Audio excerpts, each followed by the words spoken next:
And this is the Samsung Galaxy Note 2.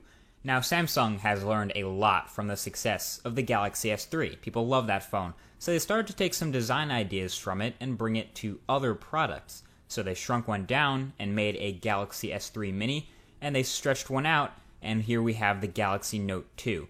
But this Note 2 is a little bit better than just a supercharged Galaxy S3, so we'll take a look and see all the reasons why that is now.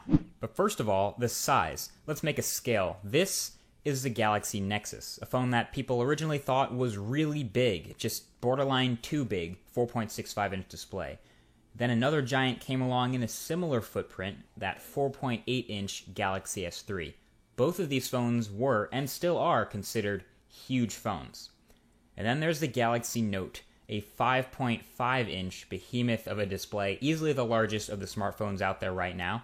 And you can see that the body of the Galaxy S3 can almost fit in the screen of the Note itself. It's that spacious.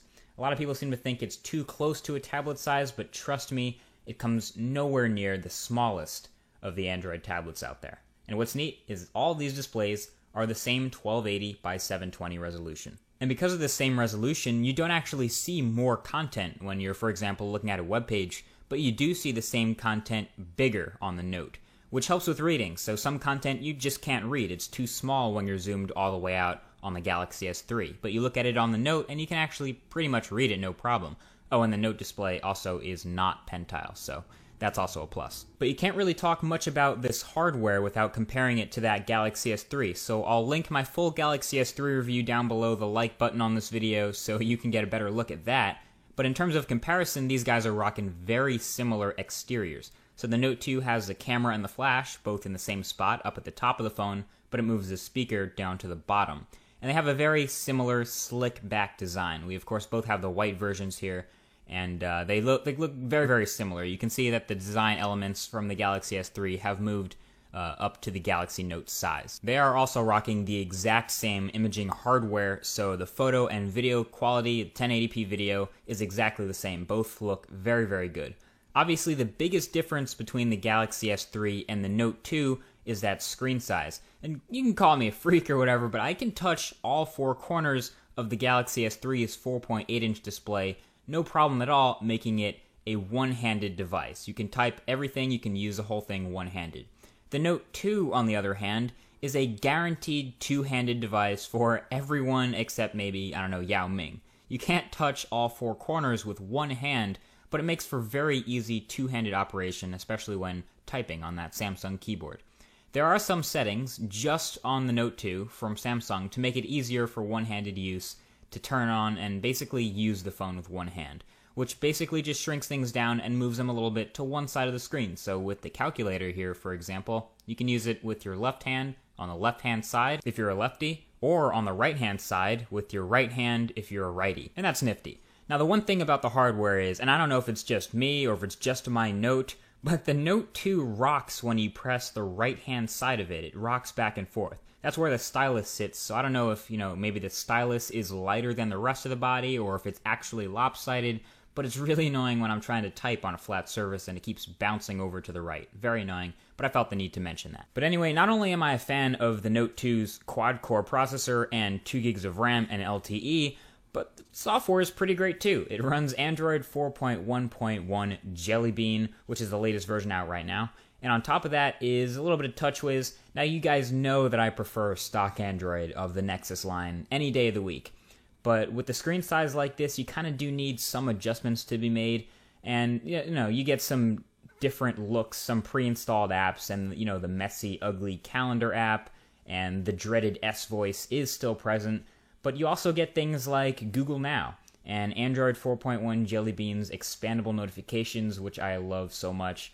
And you get a little nifty slide to open apps from the lock screen shortcuts, and you can pick which apps go there. So even this wicked multitasking mode that lets you use 2 apps at once with half the screen for each app, all this stuff you get is a lot better than the previous versions. And this is way more responsive, by the way, than the first time they tried this. They tried this on a 10.1-inch tablet. It was awful. So I guess that shows off the Note 2's power. It's not even like I'd use this feature a lot, but when I do, holy hell, it is useful. I mean, you could watch a video and fact check at the same time, or you could use Facebook and Google Plus at the same time, or whatever you want to do, it is fast. And yes, that is because this Note 2 is a powerhouse. I never really put a lot of weight on benchmarks, you guys know that, and I might do a video about why in the near future, but I ran a quick quadrant standard benchmark to see how it compares to other Android devices, to see if that quad-core and 2 gigs of RAM held up, and of course that combo did turn out on top, but in the end, it's really more about the experience that these high-performance internals can deliver, and boy, do they deliver. Real-world performance here is a 10 out of 10. This is half the hardware, and half Jelly Bean and Project Butter at work here, but everything is buttery smooth, and I love it. Gaming on this huge display is really fun, whatever game you're playing, whether you're slicing and dicing fruit in landscape mode like a boss, or outrunning some zombies in portrait mode. Everything happens so smooth on this massive display that it's really refreshing and pleasing to see for someone who's been using Android since Eclair like me. And even if you're not gaming, regular performance in apps that you use every day is stellar. It's almost like you don't even notice that there could ever be any hangups. They just don't happen. And I never, ever thought I would say this. Ever. But I kind of like the stylus. And don't worry, you don't have to like it too. You don't even have to use the stylus. It's just in addition to the phone. But to me, it feels like a part of the experience of using this phone, especially a phone this size. You whip out the stylus and it's like, oh, you want to use a stylus? Here's a few things that you might like to do. Using it for everyday use, you might have previously used your fingers. It feels kind of weird to use it in place of your fingers. I'll put it that way. I mean, it responds really well just like your fingers do. It's not 2001 where the stylus is like, a necessity to your phone and response times were more like Project Chunky Peanut Butter than Project Butter, but it's an accessory, It's called the Galaxy Note, and it is a major marketing feature for Samsung that you can use this stylus, but I just kind of use it once in a while, and I have fun when I do.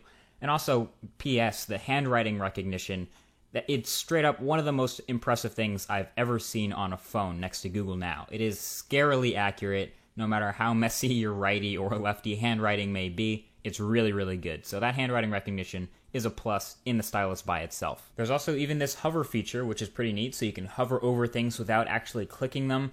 That can reveal what certain buttons do, or you can have it slide through previews of a video clip to get to a clip you want to watch, or even content awareness, so it knows when it's hovering over a text box and when it's not. So all this stuff bundles together in a stylus that fits neatly in the side of the Note, out of the way if you don't want it, and it's called the S Pen. And right next to that S Pen in the body is the second largest battery in any phone, coming in at 3100 milliamp hours, and I actually tried to kill it. I tried for a full day, unsuccessfully, constant use, 6.5 hours of screen on time, 22 hours of being on. I tried so hard, but it still wasn't dead. 10% left at 11:25 p.m., so I called it quits. Very, very impressive, long battery life on this guy. So couple that battery life with superphone specs, a massive non-pentile 5.5-inch 720p Super AMOLED display, buttery smooth performance with Android 4.1, and a bulge in your pocket like no other, you can be proud to rock the Galaxy Note 2, which is arguably the best phone you can get right now.